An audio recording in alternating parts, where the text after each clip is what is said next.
Denis Villeneuve didn't reach Dune because Hollywood trusted him. He reached it because he survived a failure that could have easily stalled or even ended his career. Back in 2017, Blade Runner 2049 was released to critical acclaim and massive expectations, only to underperform at the box office. So for a director suddenly associated with one of the most expensive yet prestigious failures of the year, this is where careers usually take a downturn. But Villeneuve didn't apologize for the film's slowness or even its seriousness or its refusal to entertain easily, which were some of the criticisms that he actually had faced. Instead, he non-apologetically stayed exactly where he was. In Hollywood and in life, failure isn't what ends careers.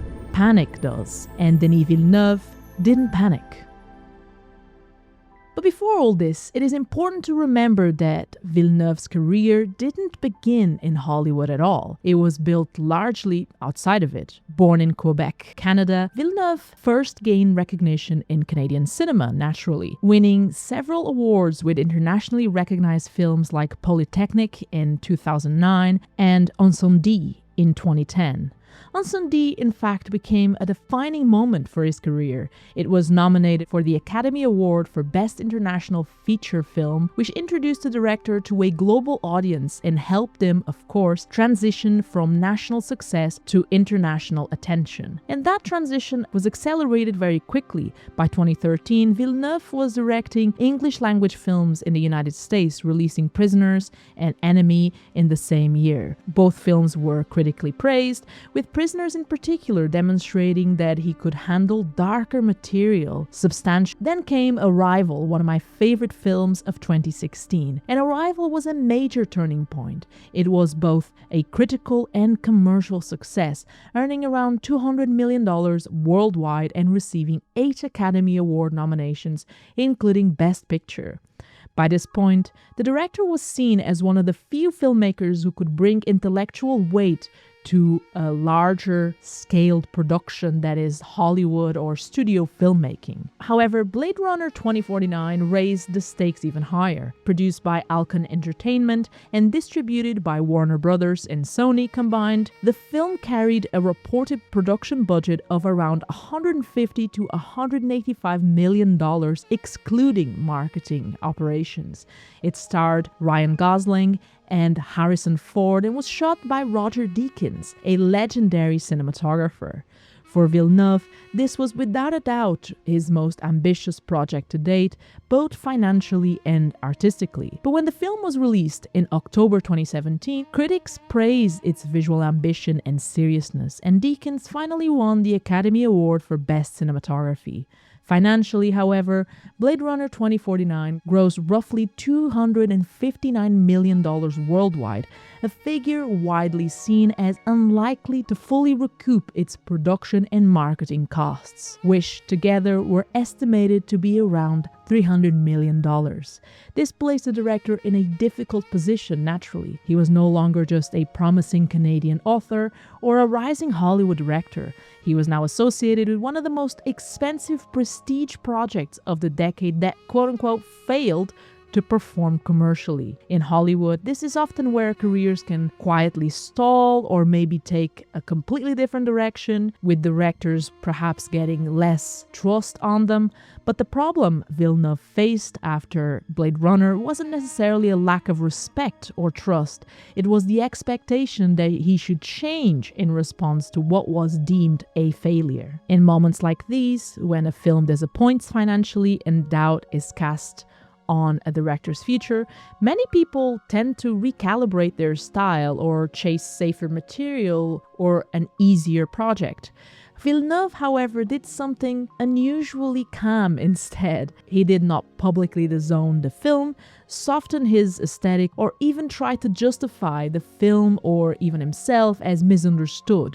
In fact, in interviews, he went on to defend Blade Runner 2049 as exactly the film he intended to make, acknowledging the disappointing box office without treating it necessarily as a big mistake, or rather a creative mistake.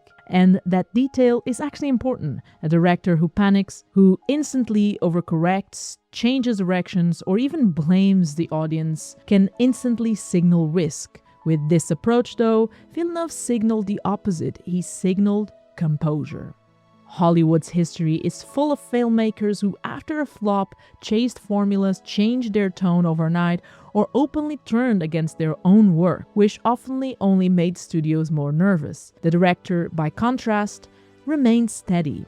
According to people around the production, Blade Runner 2049 was a massive, complex shoot that still ran professionally and without major chaos or scandals associated with it. And even if the final numbers were still disappointing, studios can often recover some money over time through streaming, television, and home media, even when the theatrical run underperforms. Because naturally, people are going to watch the movie over time. What they can't easily recover from are productions that collapse or collapse them financially. In this context, Villeneuve's stability under pressure became one of his greatest assets.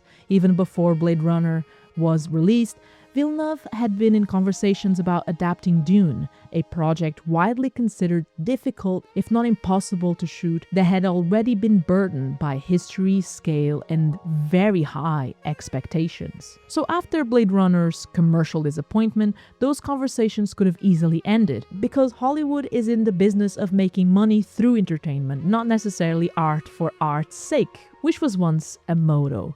Instead, and somewhat surprisingly to many, those conversations about Dune cautiously continued. In interviews, Villeneuve has said that from the very start he insisted on a clear creative boundary. Dune would not be rushed or compressed into a single movie, and actually, quite frankly, it wouldn't make sense either. So essentially he would not be reshaped to fit the conventional blockbuster mold.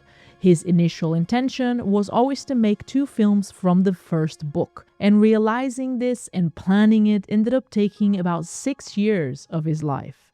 So for a studio, this was not a small request. It was a test of confidence, persistence, and for many observers, of course, it was still a gamble. But from the outside, looking in, Villeneuve's credibility came from the process and composure, not the promises that he could have made. His early films had already demonstrated disciplined structures. Arrival showed emotional depth at a very large scale, and Blade Runner, ultimately in this context I believe, showed that he could manage a massive production without chaos, controversy, or even losing his identity or his own workflow. So even in financial disappointment, the film's production was widely regarded as stable and professionally executed, and there was still the expectation that the studio could make money back over time. And so following this, Villeneuve had proven that even when the outcome was uncertain, his process remained intact. So by the time Dune entered full production, Villeneuve was being trusted because he had built a solid career, and what happened, he demonstrated that he could absorb pressure, maintain focus, and protect the film's internal logic, even when the external response was unpredictable or lower than what was expected. So in other words, Denis Villeneuve proved that failure would not make him lose control, that ultimately had already proven he was capable of what matters most at that level: discipline, composure, and the courage to keep making the films he wanted to make.